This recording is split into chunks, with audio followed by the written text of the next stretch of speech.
গল্পকথন by Kallol চ্যানেলে আপনারা শুনছেন হুমায়ুন আহমেদের লেখা মেঘ বলেছে যাব যাব। আজ 14 পর্ব। রিনার চাকরি নুরুদ্দিনই জোগাড় করে দিল।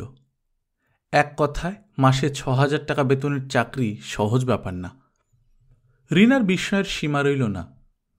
যে লোকটার প্রধান কাজ সন্ধ্যার পর থেকে টিভির সামনে বসে মদ্যপান করা, সে এক কথায় চাকরির ব্যবস্থা করতে পারে, এটা রিনা ভাবেনি। হাসান বছরের পর বছর ঘুরে চাকরি পায়নি, আর সে 10 দিনের মাথায় চাকরি পেয়ে গেল। থলথলে শরীরের খালি গায়ের মানুষটার ক্ষমতা অবশ্যই আছে। চাকরি রিনার ভালো লাগছে। সুন্দর ছিমছাম অফিস, ভালো ব্যবসা হচ্ছে। অফিসের লোকজনদের মুখ দেখেই তা বোঝা যায়। সবার ভেতরেই ব্যস্ততা। রিনার বসকেও তার পছন্দ হয়েছে। স্মার্ট মানুষ, 50-এর কাছাকাছি বয়স, টকটকে লাল গেঞ্জি গায়ে দিয়ে একদিন অফিসে এসেছিলেন। তাকে 25-26 বছর বয়সী যুবকের মতো লাগছিল। ভদ্রলোকের কথাবার্তা মার্জিত। অফিসের বসরা সবসময় গোমরা মুখে থাকেন। ভদ্রলোকের মুখ গোমরা না, কথায় কথায় রসিকতা করেন। রসিকতা যখন করেন এমন ভঙ্গিতে করেন যে প্রথম কিছুক্ষণ বোঝাই যায় না রসিকতা। প্রথম দিন রিনা তার সঙ্গে দেখা করতে গেল। দরজায় পেতলের 2টা অক্ষর AH, আজিজুল হকের আদ্যক্ষর। নামের বদলে কেউ শুধু আদ্যক্ষর দরজায় লাগিয়ে রাখতে পারে, রিনা ভাবেনি। সে দরজা ঠেলে ঘরে ঢুকল। ভদ্রলোক বললেন, রিনা, কি খবর? রিনা বলল, জি স্যার, ভালো। কাজ বুঝে নিয়েছেন? জি। আপনার কাজটা কি বলুন তো? রিনা হকচকিয়ে গেল। তাকে রিসেপশনে বসতে বলা হয়েছে, এর বেশি কিছু বলা হয়নি। ভদ্রলোককে সেটা বলা কি ঠিক হবে? রিনা ইতস্তত করতে লাগল। হক সাহেব বললেন, ওরা আপনাকে কি করতে বলেছে আমি জানি না। আপনার প্রধান কাজ হচ্ছে রোজ একবার এসে আমার সঙ্গে খানিক্ষণ হাসি মুখে গল্প করা। অফিসের বেশিরভাগ মানুষ গোমরা মুখে বসে থাকে, আমার অসহ্য লাগে। রিনা খানিকটা হকচকিয়ে গেল। ভদ্রলোকের এ জাতীয় কথা বলার মানে কি? মেয়ে কর্মচারীদের সঙ্গে অফিস বসদের নানান ধরনের গল্প শোনা যায়, এইরকমই কি? উনি কি অন্য কিছু বলার চেষ্টা করছেন? রিনা, জি। আমার কথা শুনে মোটেই ঘাবড়াবেন না, রসিকতা করছি। তবে আমি সত্যি সত্যি হাসি মুখ দেখতে পছন্দ করি। নকল হাসিতেও আমার আপত্তি নেই। সত্যি কান্নার চেয়েও নকল হাসি আমার কাছে অনেক ভালো। ঠিকমতো কাজ শিখুন। আমি আমার অভিজ্ঞতায় দেখেছি, মেয়েরা যখন অফিসে কাজ করতে আসে তখন তারা হয় দারুণ কাজের হয়, নয়তো নিতান্তই অকাজের হয়। মাঝামাঝি কিছু মেয়েদের মধ্যে দেখা যায় না, শুধু পুরুষদের মধ্যেই দেখা যায়। আমি কর্মী মহিলা চাই, গল্পবাজ মহিলা না, যাদের প্রধান কাজ ভ্যানিটি ব্যাগ খুলে লিপস্টিক মাখা। প্রথম দিনে অনেক কথা বলে ফেললাম, আর না। রিনা প্রথম কাজ শুরু করেছিল রিসেপশনে। এখন তাকে দেয়া হয়েছে ফরেন করেসপন্ডেন্স ডেস্কে। যে বুড়ো ভদ্রলোকের কাছে তাকে কাজ শিখতে হচ্ছে তিনি খিটখিটে এবং বদমেজাজি। কথায় কথায় তিনি রিনাকে ধমক দেন, তবে প্রায় প্রতিদিনই বলেন, তোমার মাথা পরিষ্কার।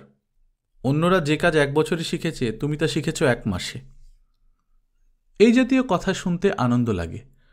বুড়ো ভদ্রলোক রিনাকে শুধু যে আনন্দ দেবার জন্য এই কথাগুলো বলছেন তা যে না, রিনা নিজেও বুঝতে পারে। কাজ করতে তার ভালো লাগে।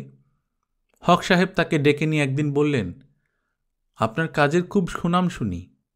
আপনার স্পোকেন ইংরেজি কেমন? রিনা বলল, ভালো জানি না স্যার। ভিসিআরে বেশি বেশি ইংরেজি ছবি দেখে স্পোকেন ইংলিশ বানিয়ে নিন তো। আপনাকে আমরা আমাদের লন্ডন অফিসে পাঠিয়ে দেব। দেশের বাইরে যেতে আপত্তি নেই তো? জি না স্যার। আপনার পারিবারিক আনফর্চুনেট অবস্থার কথা আমাকে বলা হয়েছে। পারিবারিক বিধিনিষেধ নেই তো? জি না। ভালো করে ভেবে বলুন। সব ঠিকঠাক করে আপনার বাইরে যাবার ব্যবস্থা করা হলো, তারপর আপনি বেঁকে বসলেন বা আপনার স্বামী বেঁকে বসল, এমন হবে না তো? জি না স্যার। হুট করে কিছু বলতে হবে না, আপনি সপ্তাহখানেক ভাবুন, তারপর বলুন। রিনা 1 সপ্তাহ ভেবেছে। কখনো তার কাছে মনে হয়েছে না, সম্ভব না, দেশে আছে বলেই অন্তত সপ্তাহে একবার সে টগর পলাশকে দেখতে পাচ্ছে। আবার কখনো মনে হয়েছে সব ছেড়ে ছুড়ে দূরে চলে যেতে।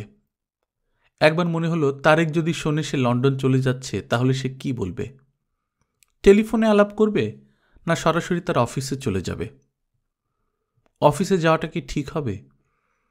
তারেক যদি ভাবে সে আসলে এসেছে ঘরে ফিরে যেতে? ভাবলে ভাবুক, যদি সে সত্যি সত্যি লন্ডনে চলে যায়, যাবার আগে একবার হলেও দেখা করা উচিত। বুধবার দুপুরবেলা রিনা তারেকের অফিসে উপস্থিত হল। তারেক লাঞ্চ সেরে পান চিবোচ্ছিল। রিনাকে দেখে বিস্মিত বা অবাক কিছুই হল না। স্বাভাবিক গলায় বলল, কি খবর রিনা? রিনা বলল, ভালো। আজ আমার ব্যাড লাক। সকালে এসে দেখি ফ্যান নষ্ট। সকাল থেকে গরমে সিদ্ধ হচ্ছি। মিস্ত্রি আনতে লোক গেছে। 11টার সময় গেছে, এখন 2টো। মিস্ত্রিও নেই, লোকও নেই। No mango, no gunny bag. আমও নেই, ছালাও নেই। রিনা বলল, তুমি কেমন আছো? ভালো। বাসার খবর কি? বাসার খবরও ভালো।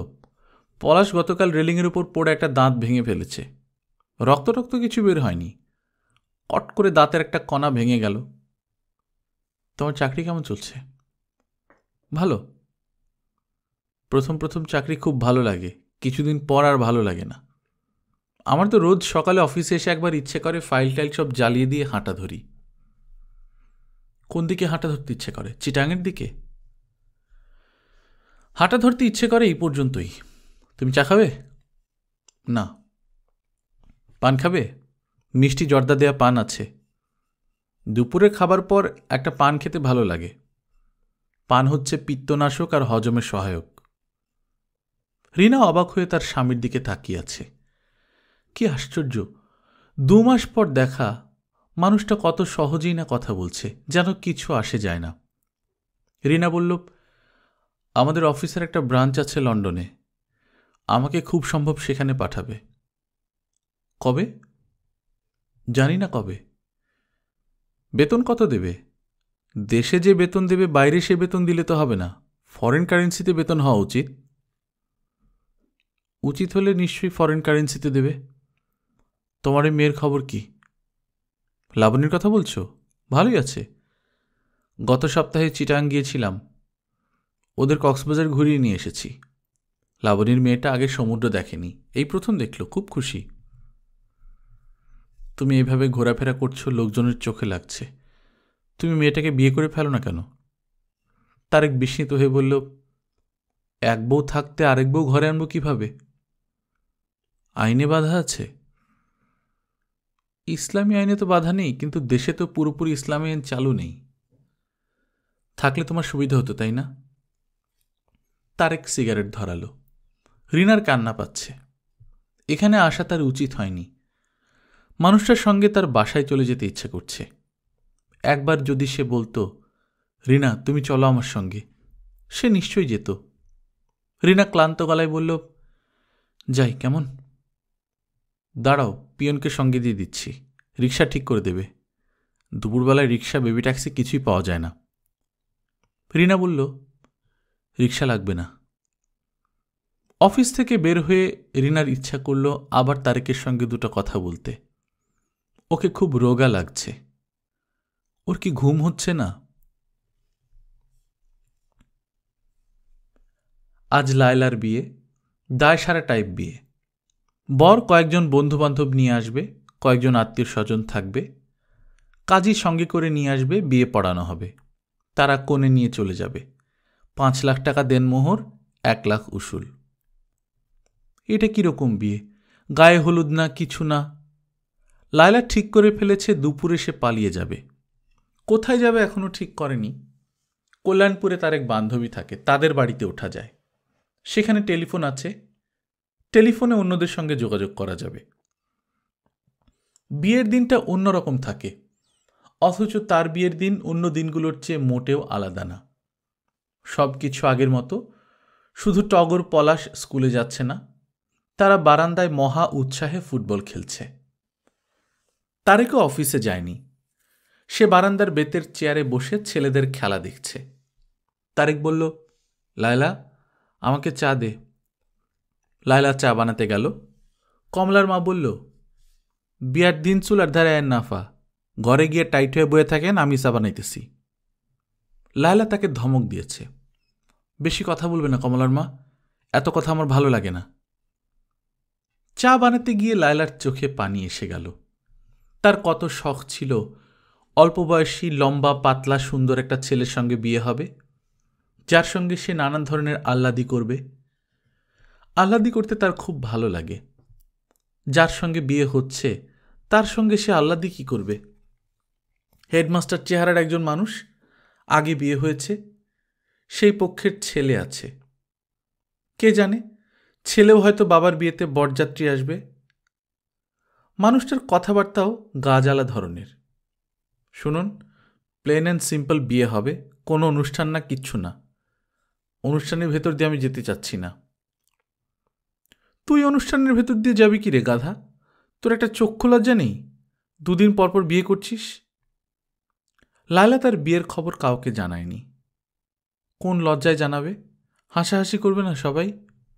হয়তো বলবে, গাছে না উঠতেই এক কাঁদি, বিয়ের আগে এত বড় ছেলে।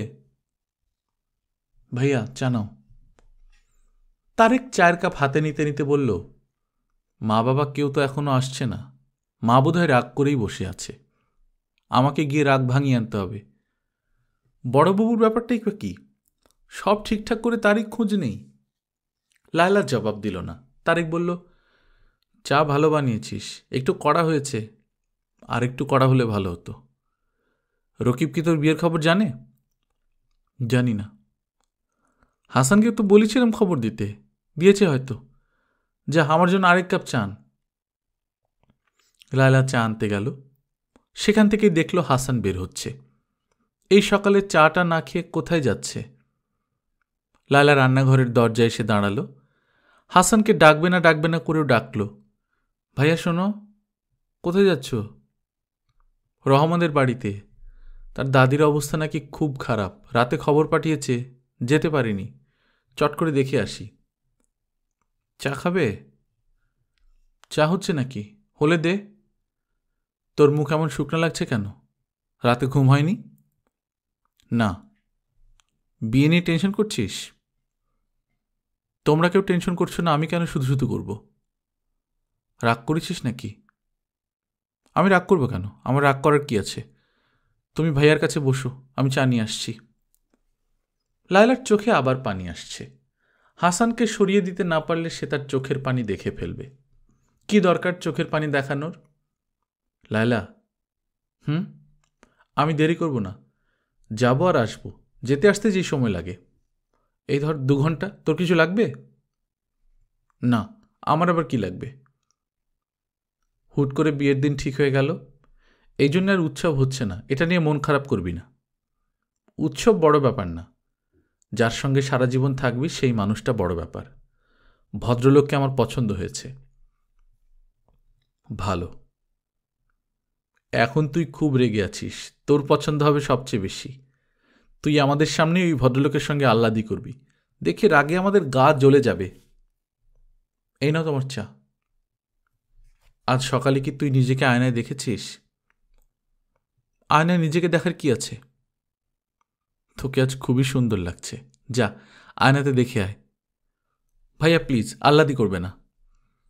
লায়লা তারেকের চায়ের কাপ নিয়ে বের হয়ে গেল। আসলে আয়নার সামনে দাঁড়ানো হয়নি আজ। হাসান যখন বলেছে তখন একবার নিজেকে দেখতেই হয়। লায়লা নিজের ঘরের দিকে যাচ্ছে, তখন চোখে পড়ল বাসার সামনে ট্যাক্সি থামল। ট্যাক্সি ভর্তি মানুষ, বড়বাবু সবাইকে নিয়ে চলে এসেছেন। পেছনে আরেকটা ট্যাক্সি, সেখান থেকে মা বাবা নামছেন। সবার মুখ হাসি হাসি। এ কি, উৎসব শুরু হয়ে গেল নাকি? লায়লার বুকে সামান্য কাঁপন লাগল। ছোটবেলায় ঈদের দিন ভোরবেলায় ঘুম ভাঙতেই যেমন মনে হতো আজ ঈদ, ও বুকে কাঁপন লাগত, তেমনি কাঁপন। টগর ও পলাশ দাদিমা দাদিমা বলে বিকট চিৎকার করছে। বড়বাবু হাতে অনেকগুলো প্যাকেট নিয়ে নামছেন। কে জানে প্যাকেটগুলোতে কি আছে। আম্বিয়া খাতুন আবারও একটা ভেলকি দেখিয়েছেন। হাত পা ঠান্ডা হয়ে গিয়েছিল, টেনে টেনে শ্বাস নিচ্ছিলেন। একসময় শ্বাস নেওয়া স্তিমিত হয়ে গেল। সেকেন্দার আলী ও আমার মারে বলে বিকট চিৎকার দিয়ে উঠতেই আম্বিয়া খাতুন ক্ষীণ গলায় বললেন, গাধাটা চিল্লায় কেন? আম্বিয়া খাতুনের অবস্থা স্বাভাবিক হয়ে গেল, নিয়মিত শ্বাস পড়তে লাগল। তিনি পানি খেতে চাইলেন। আত্মীয় স্বজনেরা দল বেঁধে এসেছিলেন, তারা চলে যেতে লাগলেন। সেকেন্দার আলী বললেন, এখন যাবেন না, মৃত্যুর আগে শরীরটা হঠাৎ ভালো হয়ে যায়, তাই হচ্ছে। আপনারা চলে যাবেন আর ঘটনা ঘটে যাবে, আপনাদের মনে থাকবে আফসোস, শেষ সময় কাছে থাকতে পারলেন না।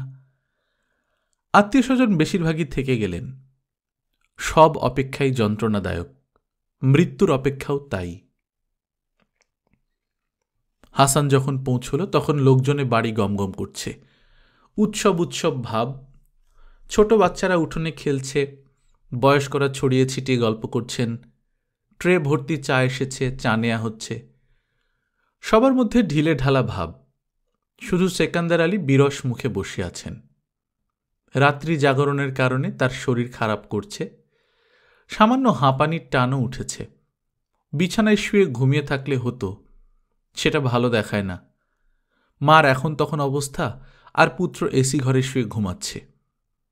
তার যেসব আত্মীয় স্বজন একটু পরপর তাকে বলছে, সেকান্দার তুমি যাও, শুয়ে একটু রেস্ট নাও, তোমার দিকে তাকানো যাচ্ছে না, তারাই তখন নানান কথা ছড়াবে। দরকার কি? হাসানকে দেখে সেকান্দার আলী বললেন, কি খবর হাসান? হাসান বলল, জি চাচা, ভালো। মার অবস্থা খুবই খারাপ ছিল, তোমাকে দেখতে চাচ্ছিলেন, এসেছো, ভালো করেছো, যাও দেখা দিয়ে এসো। রহমান কোথায়? ওকে টঙ্গী পাঠিয়েছি, একজন কাউকে তো ব্যবসাপাতি দেখতে হবে। জি তা তো হবেই। শোনো হাসান, তোমার জন্য একটা চাকরির ব্যবস্থা করেছি, গ্রামের দিকে যেতে হবে, স্কুল মাস্টারি। শিক্ষকতা পেশা হিসেবে খারাপ না, গ্রামে থাকবে, ফ্রেশ আলো বাতাস, ফ্রেশ সবজি। সবাই শহর শহর করলে গ্রামগুলো চলবে কিভাবে? জায়গাটা কোথায়?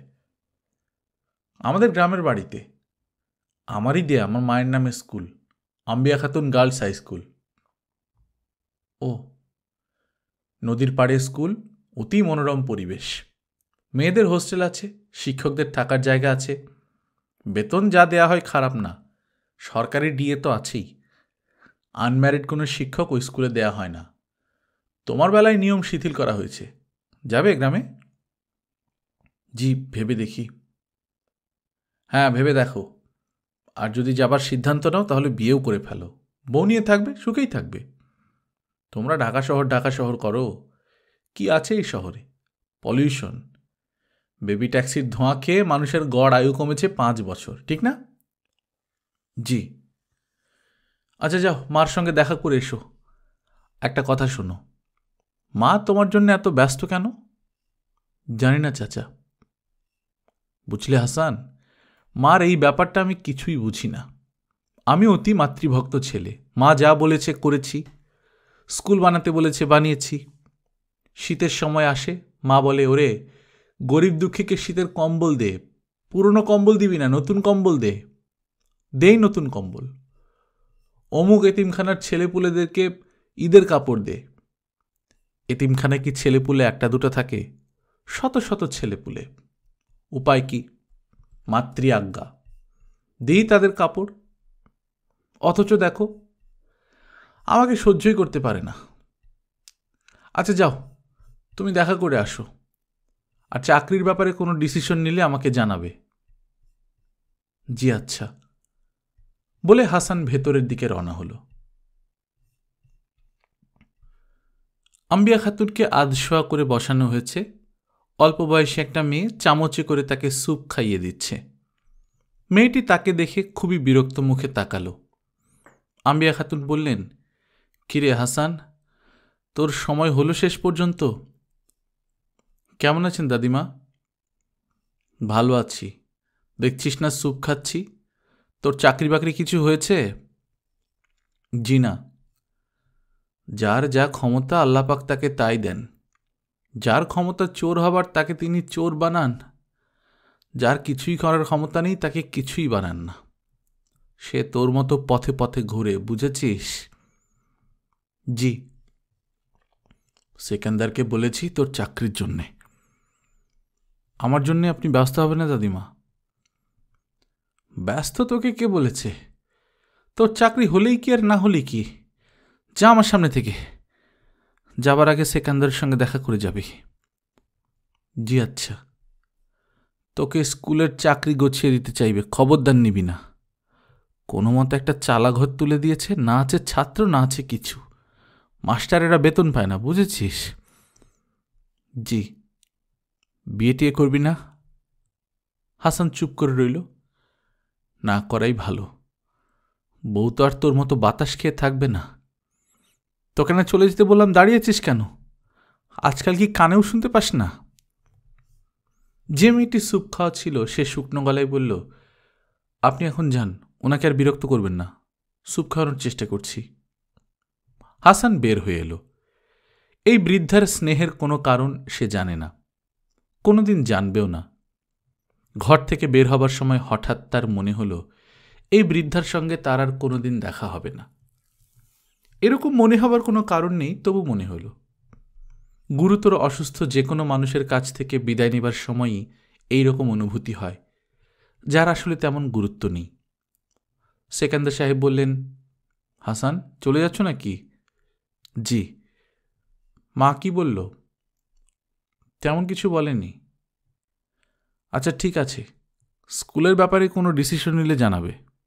স্কুলের চাকরি খারাপ না, স্যাটিসফ্যাকশন আছে। একটা ভালো কাজ করছো তার স্যাটিসফ্যাকশন। জি।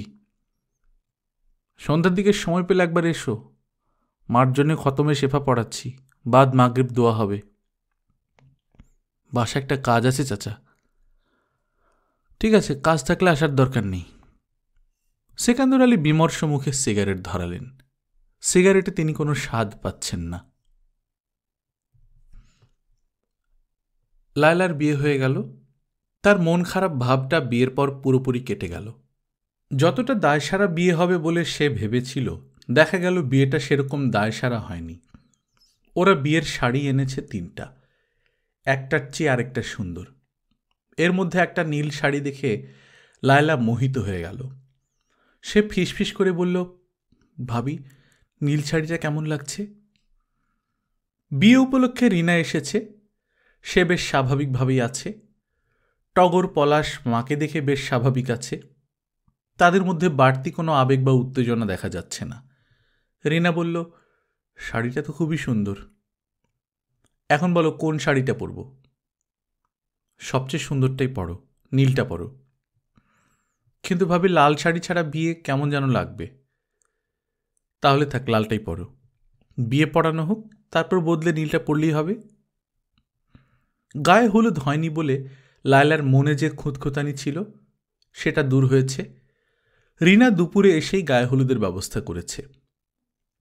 লায়লা খুবই আপত্তি করেছিল, কি ছাতার বিয়ে, তার আবার গায়ে হলুদ। ভাবি তুমি বরং কিছু শুকনা মরিচ পিষে গায়ে ডলে দাও, গায়ে মরিচ হয়ে যাক। রিনা ধমক দিয়েছে, ঝামেলা করবে না তো, এসো বলছি। লায়লা আর ঝামেলা করেনি, খুশি মনেই গিয়েছে। বিয়ের শাড়ি পরানোর পর লায়লার খুব ইচ্ছা করতে লাগলো কোনো একটা পার্লারে গিয়ে চুল বেঁধে আসতে। ভুরো প্লাক করা দরকার। ভুরু প্লাক সে নিজে নিজে করে, বিউটি পার্লারে ওরা নিশ্চয়ই খুব সুন্দর করে করবে। কিন্তু কথাটা সে বলবে কাকে? বলতেও লজ্জা লাগবে। তার বান্ধবীরা কেউ থাকলে বলতো, কাউকে আসতে বলা হয়নি। এখন মনে হচ্ছে আসতে বললে ভালো হতো, নীল শাড়িটা সবাইকে দেখাতে ইচ্ছা করছে। বরযাত্রীদের কাজী নিয়ে আসার কথা, তারা আনতে ভুলে গেছেন। গাড়ি পাঠানো হয়েছে কাজী আনতে। লায়লা সেজেগুজে অপেক্ষা করছে। মাথার চুল বাঁধাটা নিয়ে তার মনটা খুঁতখুত করছে। আচ্ছা, লজ্জার মাথা খেয়ে সে কি ভাবিকে বলে ফেলবে? ভাবি আবার তাকে বেহায়া ভাববে না তো? লায়লা ক্ষীণ স্বরে ডাকল, ভাবি। কি ব্যাপার বলো তো? তোমাকে কিন্তু খুবই সুন্দর লাগছে। আয়নায় দেখেছ নিজেকে? চুল বাঁধাটা মনে হয় ঠিক হয়নি ভাবি, কেমন ফুলে ফুলে আছে। রিনা বলল, চলো একটা কাজ করি, এখনও তো হাতের সময় আছে, চলো কোনো একটা পার্লারে গিয়ে চুলটা বেঁধে আসি। যাব কি করে ভাবি? বেবি ট্যাক্সি করে? বিয়ের শাড়ি পরে বেবি ট্যাক্সি করে যাওয়া বিশ্রী দেখাবে না? বেবি ট্যাক্সি করে কেন যাব? তোমার বরের গাড়ি নিয়ে যাব। তোমার বরের গাড়ি তো তোমারই গাড়ি। দেখো ভাবি, তুমি যা ভালো বোঝো, কি ছাতার বিয়ে, তার জন্য আবার পার্লারে গিয়ে চুল বাঁধা। লায়লা, তোমার গহনাগুলো দেখেছ? একটা নীল পাথরের সেটও আছে, তোমার নীল শাড়ির সঙ্গে খুব মানাবে। ওইসব তুমি দেখো ভাবি, আমার কিচ্ছু দেখতে ইচ্ছে করছে না। দেখতে ইচ্ছা করছে না বললেও লায়লা পাথরের সেটটা আগেই দেখেছে। উহ, এত সুন্দর! যার সঙ্গে বিয়ে হচ্ছে সেই মানুষটাকেও সে এক ফাঁকে দেখেছে। বাহ, পায়জামা পাঞ্জাবিতে খুব মানিয়েছে। আগে একবার দেখেছিল শার্ট প্যান্ট পরা, তখন এত ভালো লাগেনি। আশ্চর্যের ব্যাপার, লোকটার ছেলের জন্যও তার মায়া লাগছে। বাচ্চা একটা ছেলে, মার ভালোবাসা পাচ্ছে না। ছেলেটাকে সে অবশ্যই আদর করবে। সে বেচারা তো কোনো দোষ করেনি, তাকে এরা কোথায় একা একা রেখে এসেছে কে জানে। মনে করে নিয়ে এলেই হতো। লোকে কি বলবে বলুক, লায়লা মানুষের কথার ধার ধারে না। লায়লার বান্ধবীরাও শেষ পর্যন্ত বিয়েতে এসে যুক্ত হলো। বিউটি পার্লার থেকে লায়লা তাদের টেলিফোন করে দিয়েছিল। দুজনের বাসায় টেলিফোন ছিল না। লায়লার চিঠি লিখে গাড়ি পাঠিয়ে দিয়েছে। আশ্চর্য, এই গাড়িটা তাদের ভাবতেও ভালো লাগছে। সে যখন ড্রাইভারকে ঠিকানা দিয়ে বলল, এই দুজনকে আমার চিঠিটা দিয়ে আনতে পারবেন? ড্রাইভার বলেছে, অবশ্যই পারবো ম্যাডাম। ড্রাইভারের মুখে ম্যাডাম শব্দটা শুনতে এত ভালো লাগলো। বরকনে চলে যাবার পর মনোয়ারা রিনাকে তার ঘরে ডেকে পাঠালেন। গম্ভীর গলায় বললেন, শোনো বৌমা, তুমি যে এসেছো আমি খুব খুশি হয়েছি। আমি 10 টাকার নফল নামাজ পড়ে তোমার জন্য দোয়া করেছি। তুমি কি থাকবে না চলে যাবে? আমি চলে যাব মা, হাসানকে বলেছি ও পৌঁছে দেবে। এক কাজ করলে কেমন হয় মা, আমি তারেককে ডাকি, ও কানে ধরে তোমার সামনে 10 বার উঠবোস করুক। ছি মা, এসব কী বলছেন? ভুল বলছি না, ঠিকই বলছি। ও কানে ধরে উঠবোস করলে তোমার রাগটা একটু পড়বে। মা, এসবের কোনো দরকার নেই।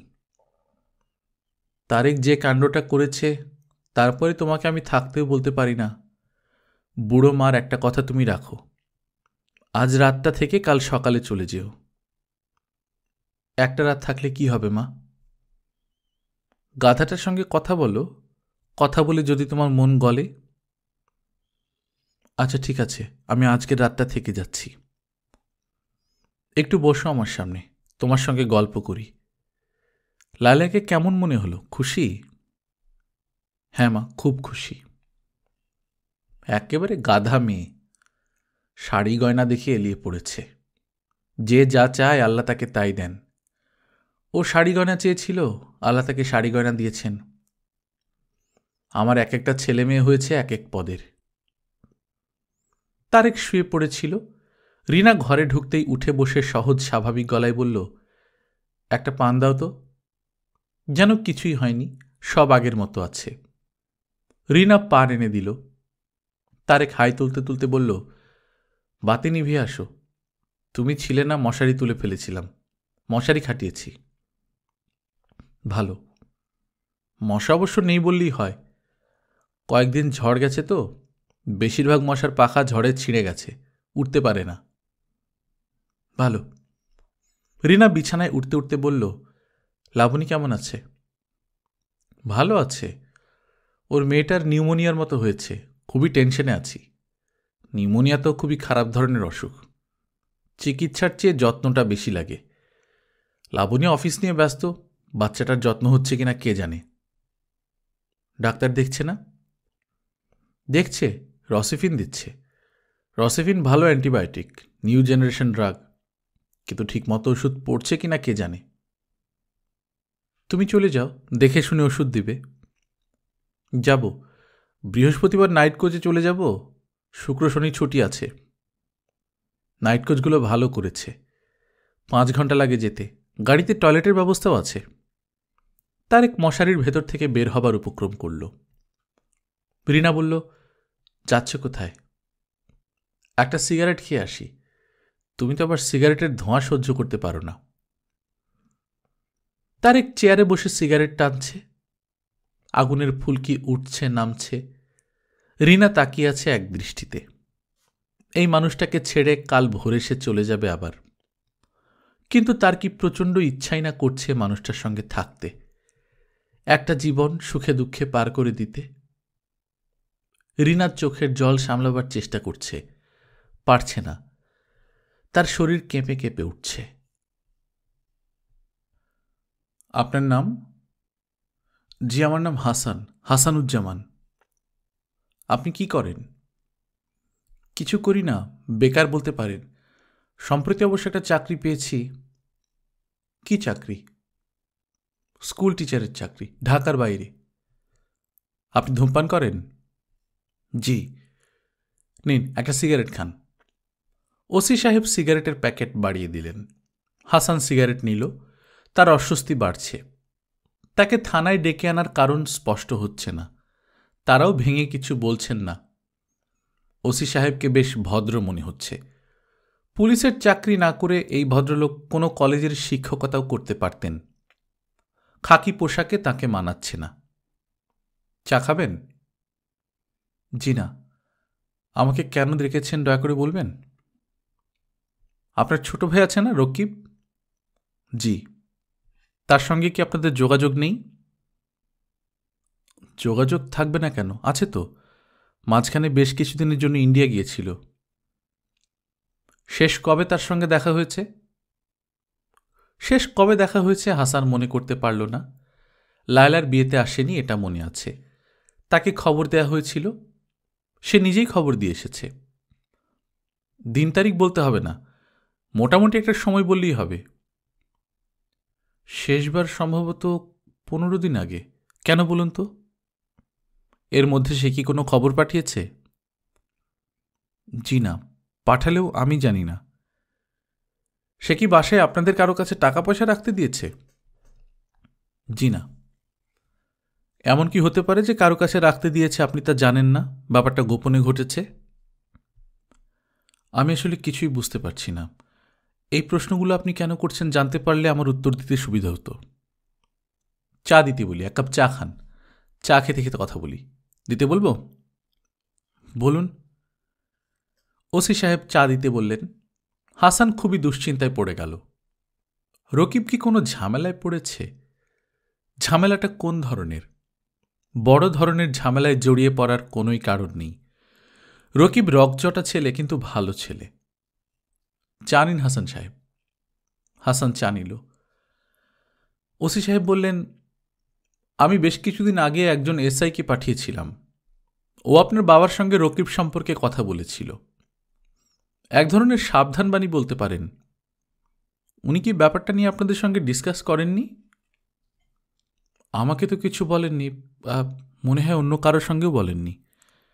বাবা কথাবার্তা বিশেষ বলেন না, সমস্যার কথা তো একেবারেই বলেন না। আপনার ছোট ভাই রকিব বাজে ধরনের সমস্যায় জড়িত ছিল। তার মধ্যে একটা হচ্ছে মানি এক্সটর্শন। কি বললেন? বিত্তবান লোকজন আটকে রেখে টাকা চেয়ে পাঠানো। কি বলছেন এসব? তার বিরুদ্ধে একটা হত্যা মামলাও আছে। আপনাদের নিশ্চয়ই কথা ভুল হচ্ছে। জি না, ভুল হচ্ছে না। আমার মনে হয় পূর্বশত্রুতাবশত তার সম্পর্কে এই জাতীয় কথা বলা হচ্ছে। সে ছাত্র রাজনীতি করে, তাকে বিপদে ফেলার জন্য এইসব কথা ছড়ানো যায়। সে খুবই ভালো ছেলে, পড়াশোনায় ভালো। চিকেন পক্স নিয়ে এসএসসি পরীক্ষা দিয়েছিল, তারপরও 4টা লেটার নিয়ে এসএসসি পাশ করেছে। বুঝলেন হাসান সাহেব, দেশের পরিবেশ এখন এমন, রাতারাতি একজন ভালো মানুষ নষ্ট মানুষ হয়ে যায়। হ্যাঁ, কিন্তু নষ্ট হওয়ার একটা সীমা থাকে, সীমার নিচে নষ্ট হওয়া সম্ভব না। আপনি কি করে বললেন রকিব হত্যা মামলার আসামি? আপনার চাকরি শেষ হয়েছে? জি। চলুন আমার সঙ্গে। কোথায় যাব? আপনি একটা ডেড বডি আইডেন্টিফাই করবেন। হাসান হতভম্ব দৃষ্টিতে তাকালো। খাকি পোশাক পরা এই মানুষটা এসব কি বলছে? সে ডেড বডি আইডেন্টিফাই করবে কেন? কার ডেড বডি? হাসান সাহেব? জি। বস্তায় ভরে পুকুরে ফেলে দেয়া ডেড বডি, চেনার অবস্থা না, পচে গলে গিয়েছে। নিকট আত্মীয় স্বজনরা মাথার চুল দেখে, জামা কাপড় দেখে হয়তো আইডেন্টিফাই করতে পারবেন, এই জন্যই আপনাকে আনা। আপনার কি করে ধারণা হলো এটা আমার ছোট ভাইয়ের ডেড বডি? আপনার ভাইয়ের একজন সহযোগীকে আমরা গ্রেফতার করেছি। তার স্বীকারোক্তি থেকে জেনেছি, সে বলেছে রকিবকে ছুরি দিয়ে জবাই করে ডেড বডি ইটসহ বস্তায় ভরে পানিতে ফেলে দেয়া হয়। হাসানের মনে হল খাকি পোশাক পরা এই মানুষটা আসলে মানুষ না, পিশাচ। এর হৃদয় বলে কিছু নেই। সে নির্বিকারভাবে কিভাবে কথাগুলো বলছে? তার মন বলে কি কিছু নেই? তার কি বাসায় ভাই বোন ছেলে মেয়ে নেই? সে কি স্ত্রীর সঙ্গে বসে টিভিতে নাটক দেখে না? ঘন বর্ষায় কি তার বাড়িতে খিচুড়ি ইলিশ রান্না হয় না? হাসান সাহেব? জি। নিন, আরেকটা সিগারেট নিন। জি না, সিগারেট নেব না। তাহলে চলুন। কোথায় যাব? মেডিকেল কলেজে। ডেড বডি মেডিকেল কলেজের মর্গে রাখা হয়েছে। আপনি আইডেন্টিফাই করার পর সুরতহাল হবে। যদিও সুরতহাল অর্থহীন, তবুও নিয়ম রক্ষার জন্য করতেই হবে। আপনি যে ডেড বডি আমাকে দেখাতে যাচ্ছেন সেটা আমার ভাইয়ের ডেড বডি না। আপনারা মস্ত বড় ভুল করছেন। হ্যাঁ, ভুলও হতে পারে। তো ভুল হচ্ছে কিনা তা জানার জন্যই আপনাকে নিয়ে যাওয়া। লাশের পাশে একজন ডোম দাঁড়িয়ে, তার নাক গামছা দিয়ে বাঁধা, তার হাতে একটা লাঠি। সে লাঠি দিয়ে উল্টে পাল্টে দেখাচ্ছে। ওসি সাহেব বললেন, দেখলেন? হাসান জবাব দিল না। দাঁতগুলো দেখুন, উপরের পাটির প্রথম দাঁতটা ভাঙা। হাতের রিস্টওয়াচটা দেখুন। হাসান বলল, এটা আমার ভাইয়ের ডেড বডি না। ও আচ্ছা, ঠিক আছে, চলুন যাই। ঘর থেকে বের হয়ে হাসান বলল, আমার মাথা ঘুরছে, শরীর কেমন যেন করছে, আমি বমি করব। বারান্দায় গিয়ে বমি করুন, কোনো অসুবিধা নেই, আমি পানি এনে দিচ্ছি। হাসান মুখ ভর্তি করে বমি করল। তার মনে হচ্ছে শরীরের ভেতরটা পুরোপুরি মুখ দিয়ে বের হয়ে যাবে। সে হয়ে যাবে উল্টো মানুষ। শরীরের বাইরের অংশ চলে যাবে ভেতরে, ভেতরের অংশ চলে আসবে বাইরে। হাসান সাহেব? জি। এখন কি একটু ভালো বোধ করছেন? জি। নিন, পানি দিয়ে মুখ ধোন, একটা পান খান। আমি কি চলে যেতে পারি? জি পারেন, চলুন। আপনাকে একটা রিক্সা করে দিই। পুলিশের গাড়ি করে পাঠাতে পারতাম, সেটা ঠিক হবে না। প্রতিবেশীরা নানান কথা বলতে পারে। আপনাকে রিক্সা দিতে হবে না, ধন্যবাদ। ওসি সাহেব বললেন, কুৎসিত একটা দৃশ্য আপনাকে দেখিয়েছি, সামান্য ভদ্রতা আমাকে করতে দিন। ওসি সাহেব? জি। ডেড বডিটা আমার ছোট ভাইয়ের। আমি জানি। আমি কাউকে বলতে চাচ্ছি না, কাউকে না, বাবা মা কাউকে না। তাতে কোনো অসুবিধা আছে? অসুবিধা নেই। সবাই জানবে একটা ছেলে ছিল, হারিয়ে গেছে। কত মানুষ তো হারিয়ে যায়। তা যায়। আমার ভাইয়ের কি জানাজা হবে, কবর হবে? হ্যাঁ হবে, আপনি কাঁদবেন না। আপনার নামটা কি জানতে পারি ওসি সাহেব? কাকতালীয় ব্যাপার হচ্ছে, আমার নামও রকিব। হাসান সাহেব, আপনি কাঁদবেন না প্লিজ। আর ভাই শুনুন, আই এম সরি। গল্পকথন বাই কল্লোল চ্যানেলে আপনারা শুনছেন হুমায়ুন আহমেদের লেখা মেঘ বলেছে যাব যাব। আজ চতুর্দশ পর্ব। আমরা নিয়মিত গল্প পাঠ করে শোনাচ্ছি। আপনারা যারা প্রথমবার মতো শুনছেন, কাইন্ডলি সাবস্ক্রাইব করে নেবেন। গল্পকথন বাই কল্লোল চ্যানেলকে ফাইন্যান্সিয়ালি স্পন্সর করতে চাইলে patreon.com/কল্লোল এখানে গিয়ে স্পন্সর করতে পারেন, অথবা আমাদের চ্যানেলের মেম্বারশিপ নিতে পারেন। চ্যানেলে সাবস্ক্রাইব বাটনের পাশে মেম্বারশিপ বাটন পাবেন, সেখান থেকে আপনারা সদস্য হয়ে নিতে পারেন। গল্পকথন বাই কল্লোল চ্যানেলে আমরা গত 6 বছর ধরে নিয়মিতভাবে বিভিন্ন স্বাদের বড় গল্প আপনাদেরকে, উপন্যাস আপনাদেরকে পড়ে শোনাচ্ছি। আপনারা চাইলে সেই পুরাতন গল্পগুলো শুনে নিতে পারেন। আমাদের চ্যানেলের যেই হোম পেজ আছে, হোম পেজে গিয়ে সেখান থেকে আপনারা পুরনো গল্প বিভিন্ন লেখকের পুরনো গল্প আপনারা পাবেন। গল্প পাঠ ভালো লাগলে বন্ধুদের সঙ্গে শেয়ার করবেন। নিজে ভালো থাকবেন, আশেপাশের লোকজনকে ভালো রাখবেন। টাটা।